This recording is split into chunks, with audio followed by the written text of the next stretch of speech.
Welcome to today's The Hindu 3rd May analysis presented by Thoughtrise Digital. जरा एक पल के लिए कल्पना कीजिए कि आप एक पिज़्ज़ा बना रहे हैं। अच्छा, पिज़्ज़ा। हाँ, बिल्कुल। अब आप बाजार जाते हैं और पिज़्ज़ा के बेस और जो सब्जियां हैं उन पर 18% टैक्स चुका देते हैं। हाँ, जो कि काफी ज्यादा है। बिल्कुल ज्यादा है। लेकिन जब आप उस पिज़्ज़ा को पूरी तरह से तैयार करके बाजार में बेचते हैं तो उस पर आपको केवल 5% टैक्स लगता है। मतलब कच्चे माल पर ज्यादा टैक्स और तैयार माल पर कम। एकदम सही।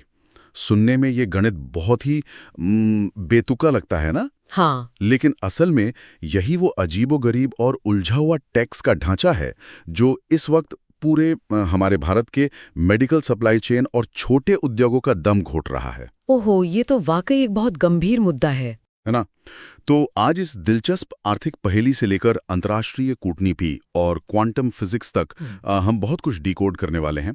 आज का ये विश्लेषण विशेष रूप से उन उम्मीदवारों के लिए है जो यूपीएससी और अन्य महत्वपूर्ण प्रतियोगी परीक्षाओं की तैयारी कर रहे हैं। बिल्कुल। और हम यहाँ केवल खबरों की हेडलाइंस नहीं पढ़ेंगे बल्कि उन अहम कड़ियों को जोड़ेंगे जो अक्सर नजरअंदाज कर दी जाती हैं। तो ठीक है, आइए इसे गहराई से समझते हैं। मैं पूरी तरह सहमत हूँ। देखिए, प्रतियोगी परीक्षाओं की तैयारी का असली मतलब सिर्फ ये जानना नहीं है कि क्या हुआ, बल्कि ये समझना है कि क्यों और कैसे हुआ। सही कहा। और आज हमारी चर्चा का जो कैनवस है ना, वो बहुत बड़ा है।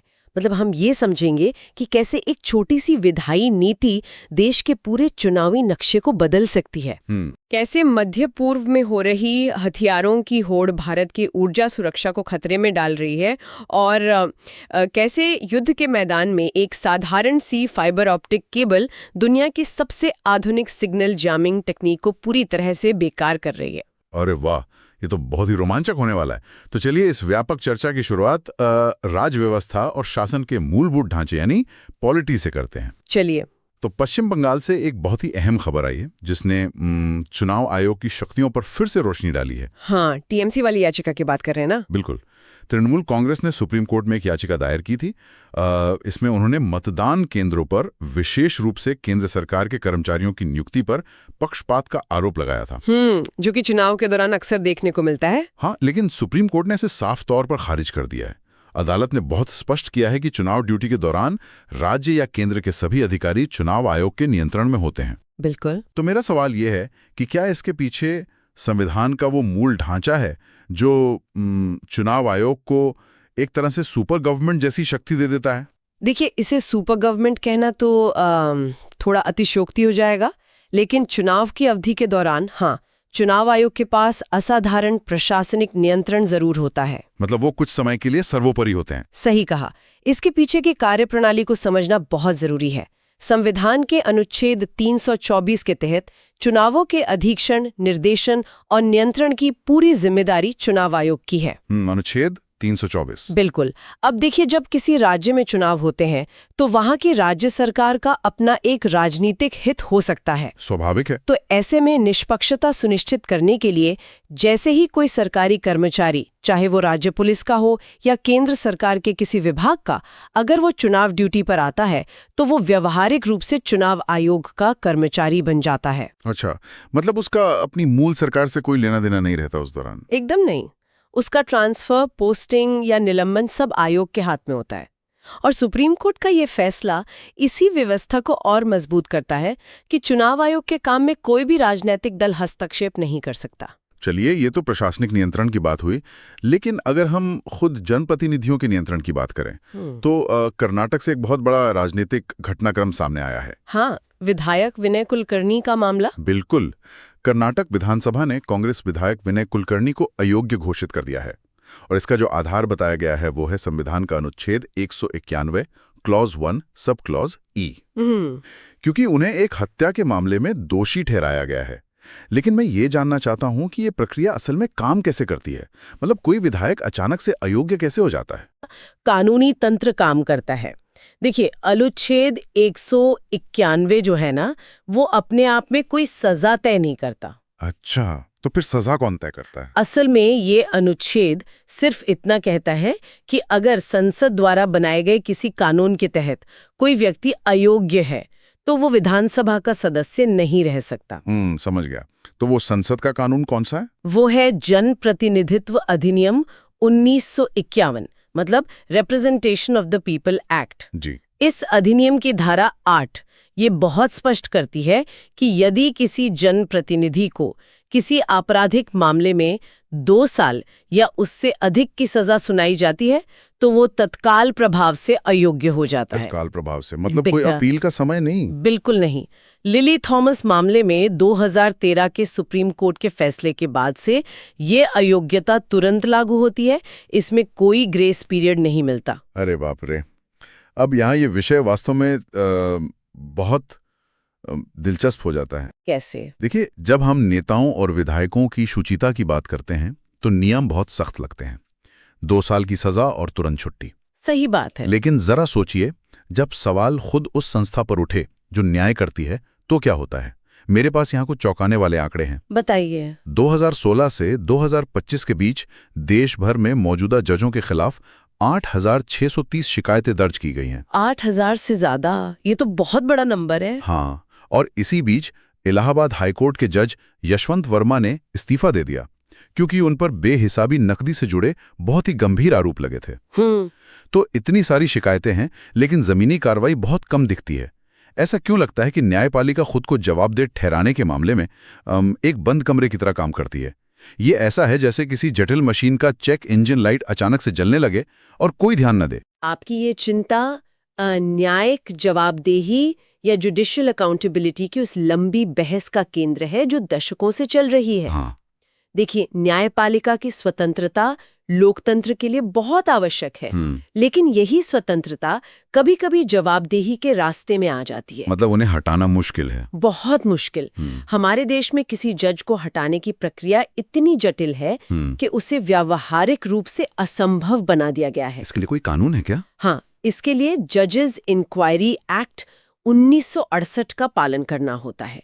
इसमें संसद के दोनों सदनों में विशेष बहुमत से महाभियोग या इम्पीचमेंट प्रस्ताव पारित करना होता है। तो मतलब राजनीतिक सहमति जुटाना तो लगभग नामुमकिन ही होगा। बिल्कुल, इतनी बड़ी राजनीतिक सहमति जुटाना आसान नहीं है। यशवंत वर्मा का जो मामला है, जहां उन्होंने इस्तीफा दे दिया, वो एक अपवाद है जहां उन्होंने जांच या महाभियोग से पहले ही पद छोड़ दिया। हाँ, वरना कोई खुद से तो छोड़ता नहीं। सही कहा। लेकिन ये जो 8,600 से अधिक शिकायतें हैं ना, ये स्पष्ट रूप से दर्शाती हैं कि हमारे पास जजों की जवाबदेही तय करने के लिए एक मजबूत और पारदर्शी आंतरिक तंत्र की भारी कमी है। बिल्कुल सही बात है। और राजनीति और कानूनी तंत्र की इसी उथल-पुथल के बीच एक और बड़ा घटनाक्रम आकार ले रहा है। विपक्षी दलों का इंडिया ब्लॉक 4 मई के बाद एक बड़ी रणनीतिक बैठक करने जा रहा है। हाँ, जो कि संविधान संशोधन से जुड़ी है। हाँ, उनका मुख्य फोकस है संविधान का 131वां संशोधन विधेयक 2026। अब हम जानते हैं कि ये महिला आरक्षण से जुड़ा है। जी। लेकिन मैं यहाँ थोड़ा रुकना चाहूंगा। इस विधेयक का परिसीमन या डिलिमिटेशन से क्या लेना देना है? यही वो अहम बिंदु है जिसे समझना सबसे ज्यादा जरूरी है। देखिए, हम यहाँ किसी राजनीतिक दल की रणनीति का आकलन नहीं कर रहे हैं, बल्कि इस विधेयक के संवैधानिक प्रभाव को डिकोड कर रहे हैं। बिल्कुल, हमारा फोकस सिर्फ तथ्यों पर है। तो ये 131वां संशोधन अधिनियम संसद और राज्य विधानसभाओं में महिलाओं के लिए 33% आरक्षण का प्रावधान करता है। लेकिन पेच ये है कि ये आरक्षण तुरंत लागू नहीं होगा। ये कानून स्पष्ट रूप से कहता है कि आरक्षण तभी लागू होगा जब अगली जनगणना पूरी हो जाएगी और उसके आधार पर निर्वाचन क्षेत्रों का नया परिसीमन किया जाएगा। अच्छा, तो जनगणना और परिसीमन दोनों शर्तें हैं। हाँ, परिसीमन का मतलब है जनसंख्या के आधार पर लोकसभा और विधानसभा सीटों की सीमाओं को फिर से खींचना। तो इसमें विपक्षी दलों की चिंता क्या है? उनकी चिंता ये है कि जब नया परिसीमन होगा तो दक्षिण भारतीय राज्यों की तुलना में उत्तर भारतीय राज्यों की सीटें काफी बढ़ सकती हैं। क्योंकि उत्तर भारत में जनसंख्या वृद्धि दर अधिक है। एकदम सही पकड़े आप। इसलिए ये सिर्फ महिला सशक्तिकरण का मुद्दा नहीं रह जाता, ये भारत के राजनीतिक भूगोल और शक्ति संतुलन को पूरी तरह से बदलने वाला एक कदम है। तो ये सिर्फ समाज सुधार नहीं बल्कि सत्ता के समीकरणों का पूरा खेल है। खैर, राजनीतिक ढांचे के इस भारी भरकम विश्लेषण से थोड़ा बाहर निकलते हैं और बात करते हैं उस इंजन की जो इस पूरे देश को चलाता है, यानी हमारी अर्थव्यवस्था। बिल्कुल। तो भारतीय रिजर्व बैंक के शीर्ष नेतृत्व में एक महत्वपूर्ण बदलाव हुआ है।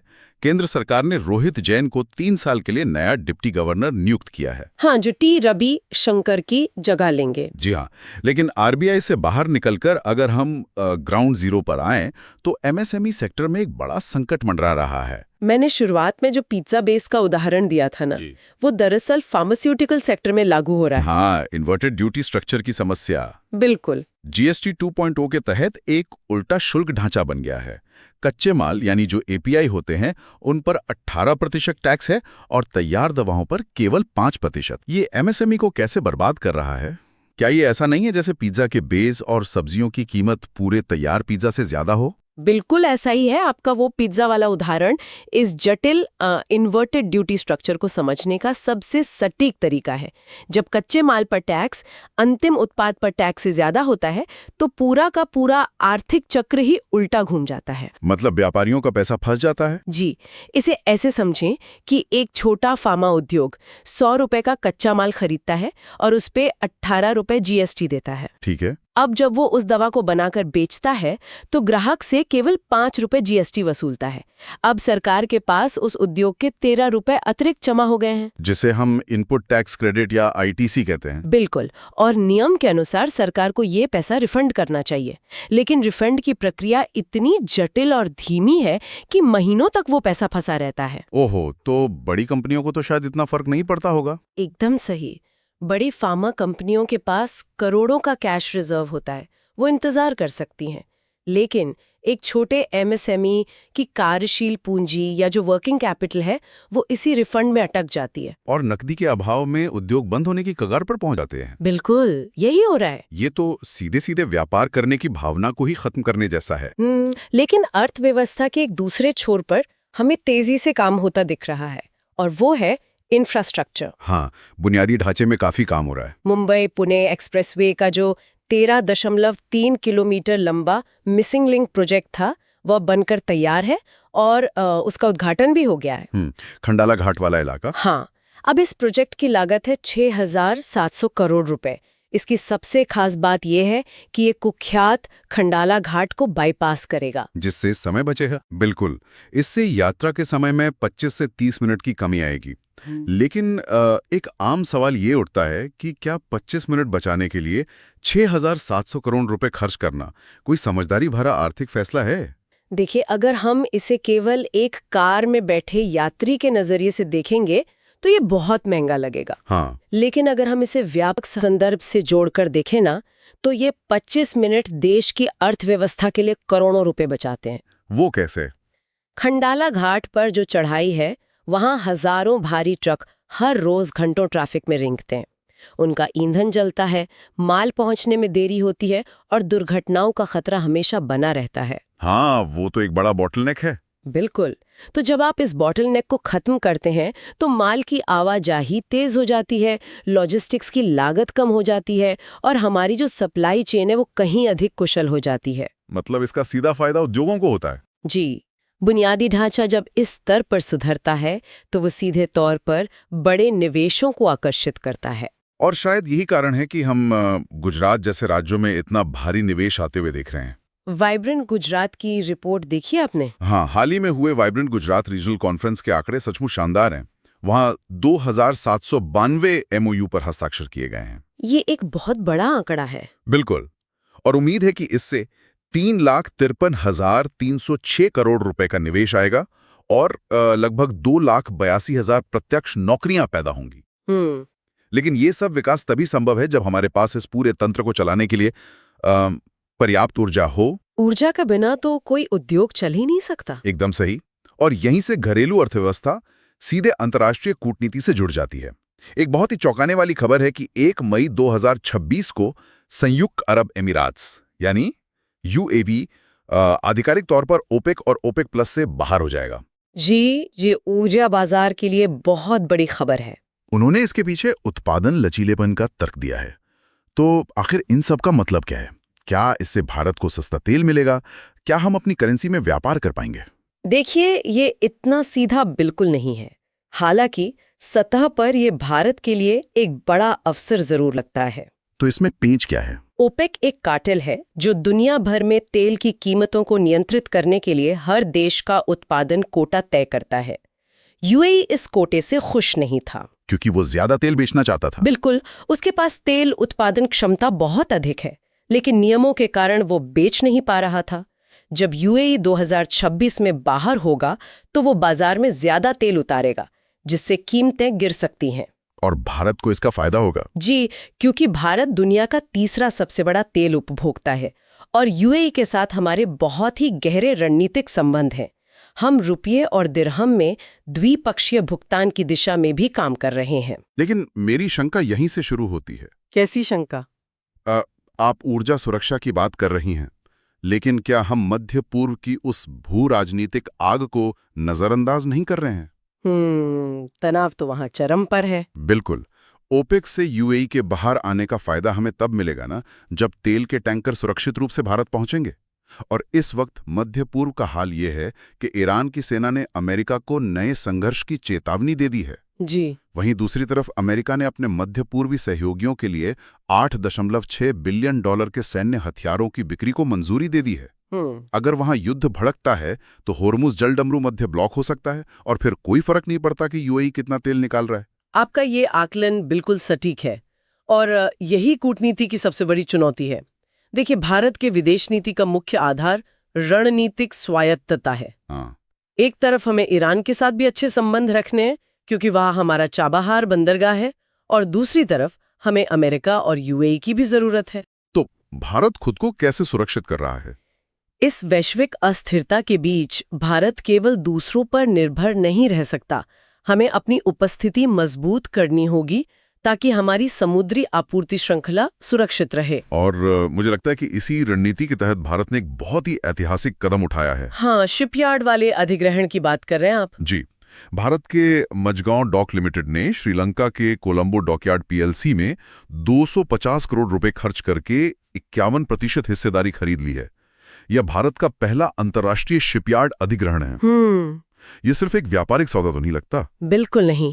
यहाँ जो सबसे आकर्षक बात है वो ये है कि भारत अब केवल एक क्षेत्रीय शक्ति नहीं, बल्कि सक्रिय रूप से एक वैश्विक समुद्री हिस्सेदार बन रहा है। मतलब हम सिर्फ बचाव की मुद्रा में नहीं है अब। एकदम सही। कोलंबो डॉकयार्ड हिंद महासागर के सबसे महत्वपूर्ण व्यापारिक रास्तों में से एक पर स्थित है।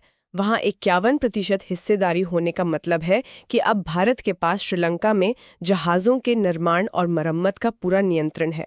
और चीन को भी एक संदेश है। बिल्कुल। यह न केवल भारतीय नौसेना और व्यापारिक जहाज़ों को एक रणनीतिक आधार प्रदान करता है, बल्कि ये उस क्षेत्र में चीन के बढ़ते प्रभाव को भी सीधे तौर पर संतुलित करता है। मतलब ये एक कूटनीतिक मास्टर स्ट्रोक है। जी हाँ। लेकिन जब हम इतने बड़े पैमाने पर आर्थिक विकास और क्षेत्रीय विस्तार की बात करते हैं तो इसका सीधा और अक्सर चुनौतीपूर्ण प्रभाव हमारे प्राकृतिक पर्यावरण पर पड़ता है। चलिए पर्यावरण और भूगोल की तरफ मुड़ते हैं। एक बहुत ही महत्वपूर्ण पहलू है। नेशनल ग्रीन ट्रिब्यूनल यानी एनजीटी की दक्षिणी क्षेत्र पीठ ने हाल ही में दक्षिणी राज्यों को नेशनल क्लीन एयर प्रोग्राम के तहत स्टेट एक्शन प्लान लागू करने का सख्त निर्देश दिया है। हाँ, फंड के इस्तेमाल को लेके। बिल्कुल। एनजीटी ने पाया है कि बेंगलुरु जैसे शहरों में वायु प्रदूषण से लड़ने के लिए जो फंड दिया गया था उसका भारी अंडर यूटिलाइजेशन हुआ है। हाँ। अब मुझे एक बात समझ नहीं आती। हम विकास के लिए, नई सड़क बनाने के लिए इतना पैसा खर्च करते हैं, लेकिन जब हवा साफ करने की बात आती है और फंड पहले से मौजूद है तो उसका इस्तेमाल क्यों नहीं हो पाता? ये हमारे प्रशासनिक ढांचे की एक बहुत बड़ी खामी है।